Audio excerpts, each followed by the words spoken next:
వెనజుయేలా కథ ముగిసిందా? మరి ఇప్పుడు అమెరికా ఏ దేశంపై కన్నేసింది? ఇప్పుడు ఇదే ప్రశ్నపై గ్లోబల్ పాలిటిక్స్ లో తీవ్రమైన చర్చ జరుగుతుంది.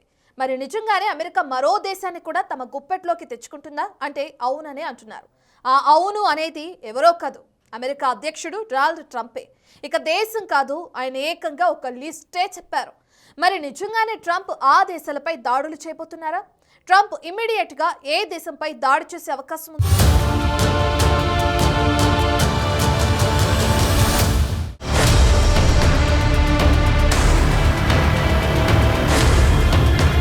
వెనజులా కథను ముగించారు.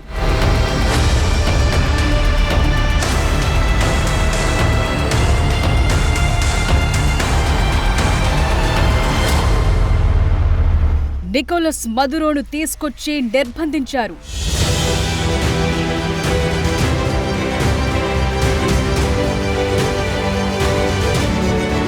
మరి ట్రంప్ నెక్స్ట్ టార్గెట్ ఏంటి?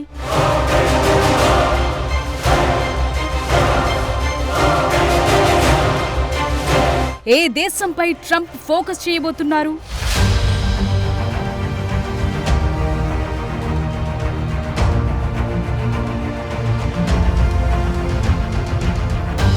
అమెరికా అధ్యక్షుడు డొనాల్డ్ ట్రంప్ అన్నంత పని చేస్తున్నారు. ఇప్పటికే వెనజులాపై ఆపరేషన్ అబ్సల్యూట్ రిజాల్వ్ పేరుతో సైనిక దాడి చేశారు. ఆ దేశ అధ్యక్షుడు నికోలస్ మదురోను తీసుకొచ్చి అమెరికా జైల్లో పడేశారు.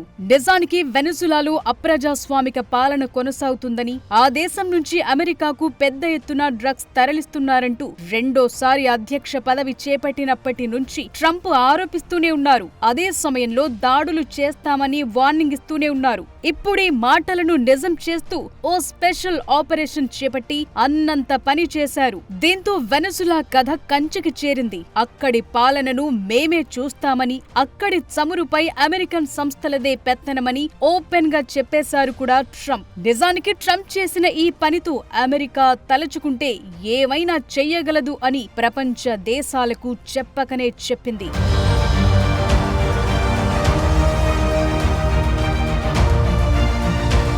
ఇక్కడి వరకు బాగానే ఉంది. కానీ ట్రంప్ వెనజులాలో ఆపరేషన్ సక్సెస్ తర్వాత మరో స్టేట్మెంట్ ఇచ్చారు. ఇప్పుడు ఇదే కాస్త కలవరపెడుతోంది. ఎందుకంటే పద్ధతి మార్చుకోకపోతే వెనజులా లాంటి పరిస్థితిని ఎదుర్కోవాల్సి వస్తుందంటూ లాటిన్ అమెరికాలోని ప్రత్యర్థి దేశాలకు వార్నింగ్ ఇచ్చాడు ట్రంప్. సో ట్రంప్ నెక్స్ట్ ఏ దేశంపై టార్గెట్ చేస్తారనేది ఇప్పుడు ఉత్కంఠ రేపుతోంది.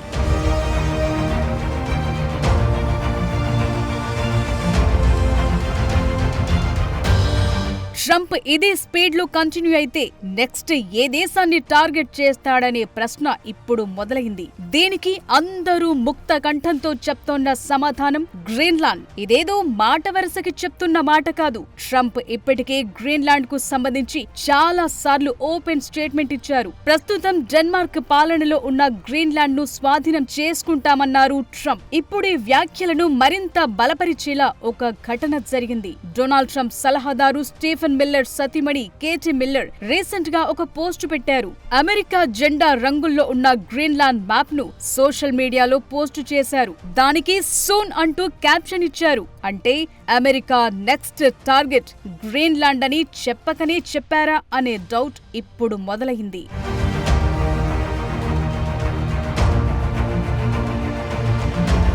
మరి ట్రంప్ కు గ్రీన్లాండ్ పై ఎందుకంత ఇంట్రెస్ట్ అంటే దీనికి చాలా కారణాలున్నాయి. చమురు, ఖనిజాలు ఏ దేశంలో ఉంటే ఆ దేశంపై ఎక్కడా లేని ప్రేమ పుట్టుకొస్తుంది అమెరికాకు.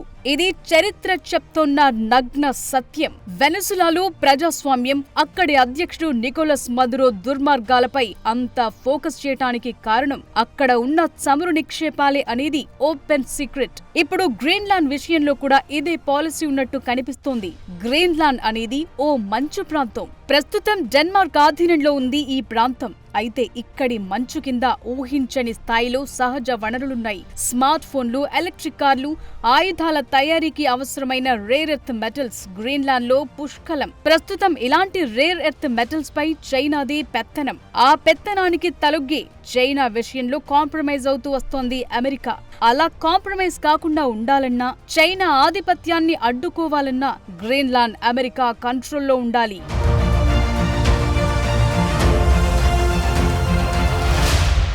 Not only rare earth metals, Greenland లో కూడా భారీగా క్రూడ్ ఆయిల్, నాచురల్ గ్యాస్ నిక్షేపాలున్నాయనేది అంచనా. ఇది కూడా అమెరికాకు కలిసి వచ్చే అంశం. ఇది మాత్రమే కాదు, ప్రస్తుతం ఆర్కిటిక్ ఏరియాలో రష్యా, చైనా తమ సైనిక స్థావరాలను పెంచుతూ వస్తున్నాయి.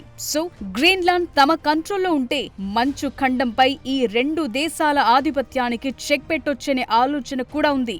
సో గ్రీన్లాండ్ తమ కంట్రోల్లో ఉంటే మంచు ఖండంపై ఈ రెండు దేశాల ఆధిపత్యానికి చెక్ పెట్టొచ్చనే ఆలోచన కూడా ఉంది. ఇక్కడ ఇప్పటికే అమెరికాకు చెందిన పిటుఫిక్ స్పేస్ బేస్ ఉంది. రష్యా లేదా ఇతర దేశాల నుండి వచ్చే మిసైల్స్ ను గుర్తించడానికి, స్పేస్ పై నిఘా వేయటానికి ఇది అత్యంత కీలకమైన కేంద్రం. అక్కడితో అయిపోలేదు. ప్రస్తుతం గ్లోబల్ వార్మింగ్ వల్ల మంచు చాలా వేగంగా కరుగుతోంది. ఇదే జరిగితే ఆర్కిటిక్ గుండా కొత్త షిప్పింగ్ లైన్స్ అందుబాటులోకి వస్తాయి. ఆ పరిస్థితి రావటానికి ముందే గ్రీన్లాండ్ ను చేజిక్కించుకోవాలనేది అమెరికా లక్ష్యంగా కనిపిస్తోంది.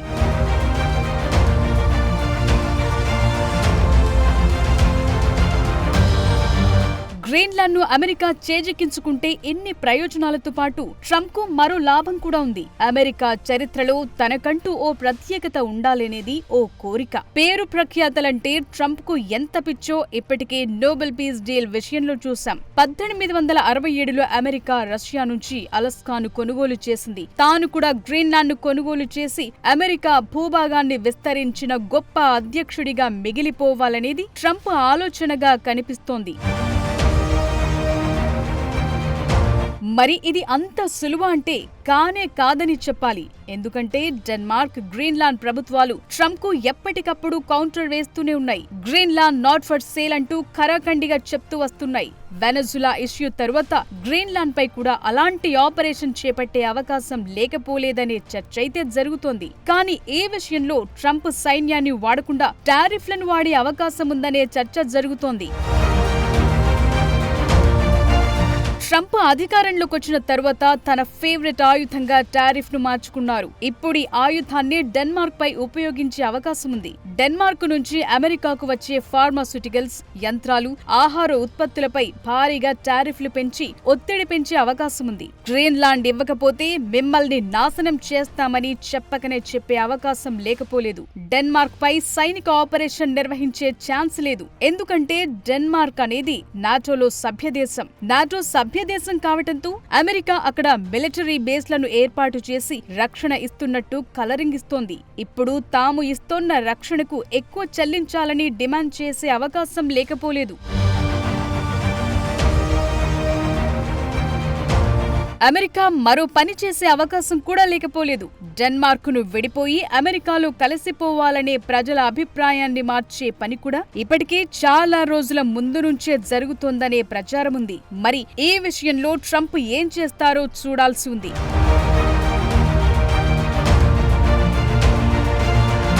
ఒక్క గ్రీన్లాండ్ మాత్రమే కాదు, అమెరికా హస్తగతం చేసుకోవాలనే లిస్టులో మరికొన్ని దేశాలు కూడా ఉన్నాయి.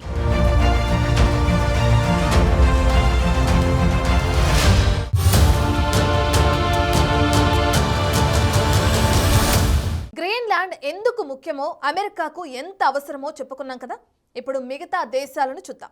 అమెరికా చుట్టుపక్కలే ఉంటూ ఆ దేశాన్ని చికాకు పెడుతున్న దేశాలు ఇంకొన్ని ఉన్నాయి. మేమే ఎన్నో దేశాల్లో చిచ్చు పెడతాం, అలాంటిది మా దేశంలో మీరు ఇలా రెచ్చిపోతే ఎలా అనేది డొనాల్డ్ ట్రంప్ ఆలోచన. అందుకే ఆయన ఇప్పుడు ఓ లిస్టును రెడీ చేసుకున్నారు. అయితే మేక్ అమెరికా గ్రేట్ అగైన్లో భాగంగానే ఇదంతా చేస్తున్నారా? ఇందుకోసం అమెరికా విదేశాంగ విధానంలో ఓ కొత్త సిద్ధాంతాన్ని Trump రూపొందించారా?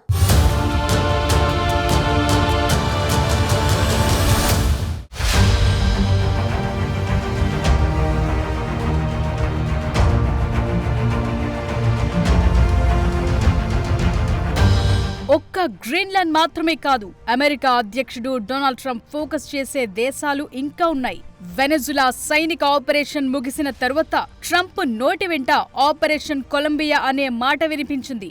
Colombia is very sick too, run by a sick man who likes making cocaine and selling it to the United States, and he's not going to be doing it very long, let me tell you. Mexico has to get their act together because they're pouring through Mexico. And we're going to have to do something. We'd love Mexico to do it. They're capable of doing it. But unfortunately, the cartels are very strong. Cuba looks like it's ready to fall. I don't know if they're going to hold out. But Cuba now has no income. They got all of their income from Venezuela, from the Venezuelan oil. They're not getting any of it.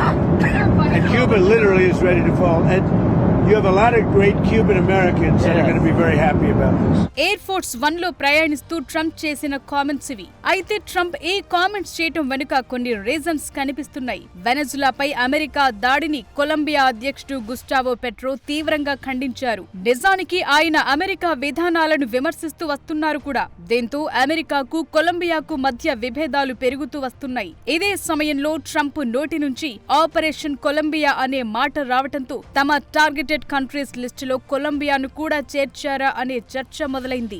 Latin America దేశాల్లో America ఆధిపత్యానికి అడ్డుగా నిలిచే ప్రభుత్వాలను మార్చడం అనే concept లో భాగంగానే Trump ఈ వ్యాఖ్యలు చేసినట్టు కనిపిస్తోంది.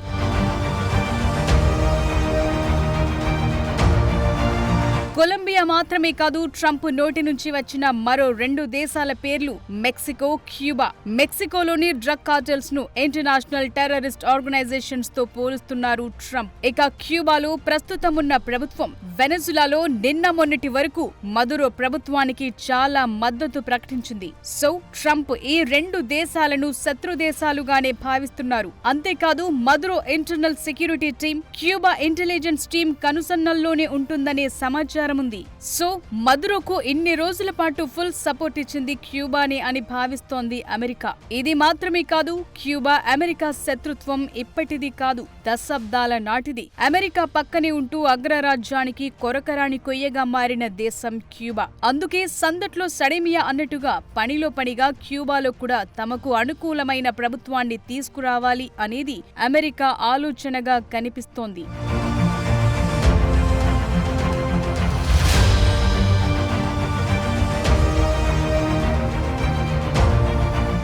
మరి కొలంబియా, క్యూబాలను తమ చెప్పు చేతుల్లోకి తీసుకోవటం అమెరికాకు అంత సులువా అంటే అవుననే సమాధానం వినిపిస్తోంది. ప్రస్తుతం అమెరికా వద్ద ఉన్న సైనిక శక్తి, సాంకేతికత ముందు ఈ 2 చిన్న దేశాలు ఏ మాత్రం నిలబడవు. దీనికి తోడు అమెరికా ఇంటెలిజెన్స్ ఏజెన్సీలు, CIA చేసే కోవర్ట్ ఆపరేషన్లు మరింత అదనం. ఇక ఇజ్రాయెల్, మొసాద్ ఇచ్చే సహకారం అమెరికాకు మరింత శక్తినిస్తోంది.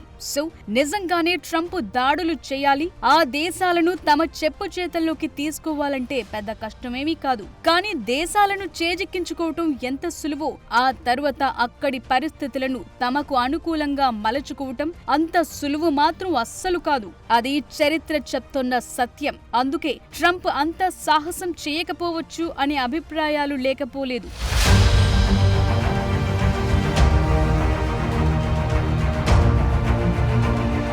ట్రంప్ టార్గెట్ ఈ చిన్న దేశాలు మాత్రమే కాదు, ఇరాన్ అని కూడా తెలుస్తోంది. అమెరికా అన్స్టాపబుల్ గా ఉండాలన్నా, మధ్యప్రాచ్యంలో తన ప్రభావాన్ని పెంచుకోవాలన్నా ఇరాన్ ను తమ కంట్రోల్లోకి తెచ్చుకోవటం చాలా అవసరమనే ఆలోచనలో ఉన్నారు ట్రంప్. 2025 జూన్లో ఇరాన్ అణు కేంద్రాలపై అమెరికా దాడులు చేసింది. ప్రస్తుతం ఆ దేశంలో ఆందోళనలు తీవ్ర ఉద్రిక్తంగా ఉన్నాయి. ఆ దేశ సుప్రీం లీడర్ అయతుల్లా ఖమేనీపై ప్రజలు పోరాడుతున్నారు. ఇలాంటి సమయంలో ఇరాన్ ప్రభుత్వం నిరసనకారులపై కఠినంగా వ్యవహరిస్తే తాము మళ్లీ దాడులకు సిద్ధమంటూ ట్రంప్ వార్నింగ్ ఇచ్చారు. ఇరాన్లో కూడా మదురో తరహాలో ప్రభుత్వ మార్పు కోసం అమెరికా సైనిక ఆపరేషన్ నిర్వహించే అవకాశం లేకపోలేదనే చర్చ ఉంది.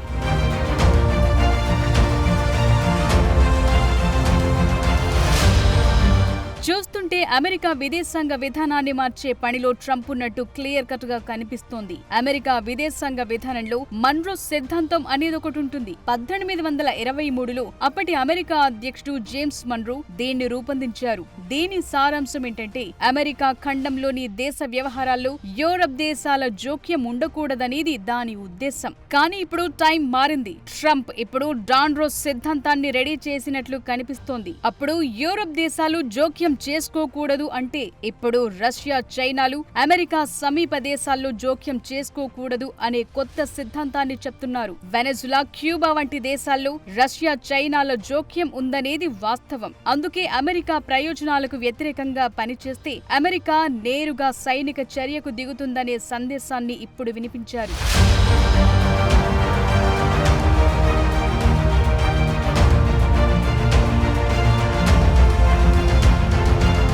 నిజానికి నిజానికి ఇప్పుడు అమెరికా జోక్యం లేని దేశం లేదు. మిత్రుడనుకుంటే సైనిక స్థావరాలు ఏర్పాటు చేయటం, శత్రువనుకుంటే ఆంక్షల పేరుతో దారిలోకి తెచ్చుకోవటం, అదీ కుదరదంటే ఇలా సైనిక ఆపరేషన్లు చేపట్టడం కామన్ గా మారింది.